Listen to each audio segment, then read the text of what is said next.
കൃഷ്ണ ഗുരുവായൂരപ്പ. ചെമ്പൈ സംഗീതോത്സവം. സംഗീതാർച്ചനയിൽ പങ്കെടുക്കാൻ അപേക്ഷിക്കാം. Online registration തുടങ്ങി.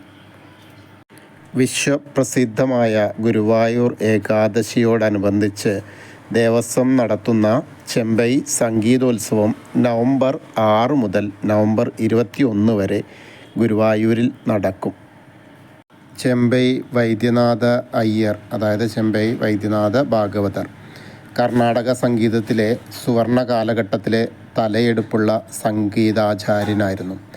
1896 ആഗസ്റ്റ് 28 ചിങ്ങമാസത്തിലെ ഭരണി നക്ഷത്രത്തിൽ ഇന്നത്തെ കോഴിക്കോട് ജില്ലയിൽ വടകരയ്ക്കടുത്തുള്ള പ്രസിദ്ധമായ ലോകനാർക്കാവ് ക്ഷേത്രത്തിനടുത്തുള്ള മാതൃഗൃഹത്തിലാണ് ജനിച്ചത്. വളരെ പ്രാധാന്യമുള്ള ആളാണ്, നമുക്കെല്ലാവർക്കും അറിയാം. വളരെ നല്ല മധുരമുള്ള ശബ്ദമായിരുന്നു അദ്ദേഹത്തിൻ്റെ.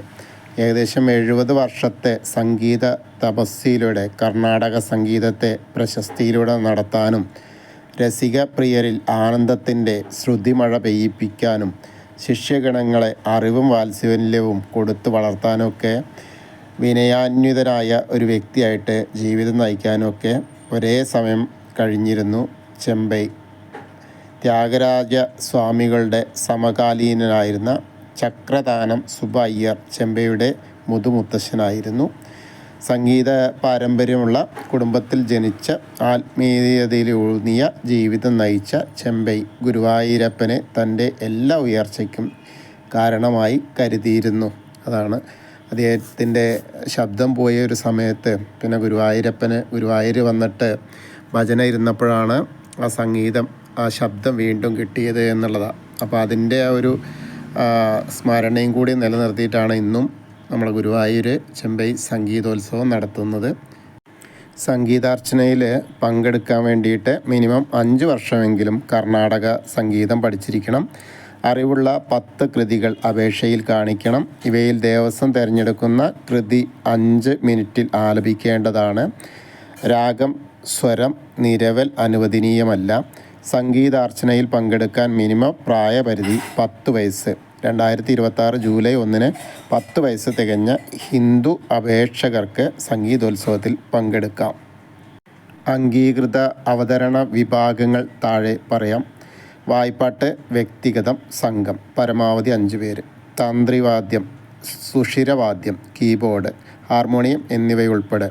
പങ്കെടുക്കുന്നവർ ക്ഷണപത്രികയുടെ അസൽ കൊണ്ടുവരികയും അതിൽ സൂചിപ്പിച്ചിരിക്കുന്ന നിർദ്ദിഷ്ട സ്ലോട്ടിന് 1 മണിക്കൂർ മുമ്പ് വേദിയിൽ ഹാജരാക്കേണ്ടതാണ്. ഫോട്ടോ പതിച്ച ക്ഷണപത്രികയോടൊപ്പം തിരിച്ചറിയൽ കാർഡിൻ്റെ പകർപ്പ്, ഗുരുനാഥൻ്റെ സാക്ഷ്യപത്രം എന്നിവ നിർബന്ധമാണ്. ഡൗൺലോഡ് ചെയ്ത് ലഭിക്കുന്ന ക്ഷണപത്രികയിൽ സംഗീതോത്സവത്തിൽ പങ്കെടുക്കുന്നവരുടെ ഫോട്ടോയും പതിക്കണം. ഓൺലൈൻ രജിസ്ട്രേഷൻ നടത്തേണ്ട വെബ്സൈറ്റ് വിലാസം ഗുരുവായൂർ ദേവസ്വം .in. രജിസ്ട്രേഷൻ നടത്തേണ്ട അവസാന തീയതി 2026 ആഗസ്റ്റ് 15 വൈകിട്ട് 5 മണി. അപ്പോൾ എല്ലാവർക്കും ഗായകർക്കൊക്കെ പുതിയ ഗായകരൊക്കെ താരോദയം ഉണ്ടാവട്ടെ. ഗുരുവായൂരപ്പൻ്റെ തിരുസന്നിധിയിൽ ആർക്കൊക്കെയാണോ പാടാൻ പറ്റുന്ന അവരുടെ കഴിവുകളൊക്കെ പ്രോത്സാഹിക്കപ്പെട്ടെ. എല്ലാവർക്കും അതിന് അവിടെ വന്ന് പാടാനൊക്കെ ഉള്ള അനുഗ്രഹം ഗുരുവായൂരപ്പൻ നൽകട്ടെ എന്നുകൂടി ഞാനും പ്രാർത്ഥിക്കുകയാണ്. അപ്പോൾ എല്ലാവർക്കും ആ ഗുരുവായൂരപ്പൻ്റെ തിരുസന്നിധിയിലേക്ക് എത്താൻ കഴിയട്ടെ. ഹരേ കൃഷ്ണ. ഗുരുവായൂരപ്പ ശരണം.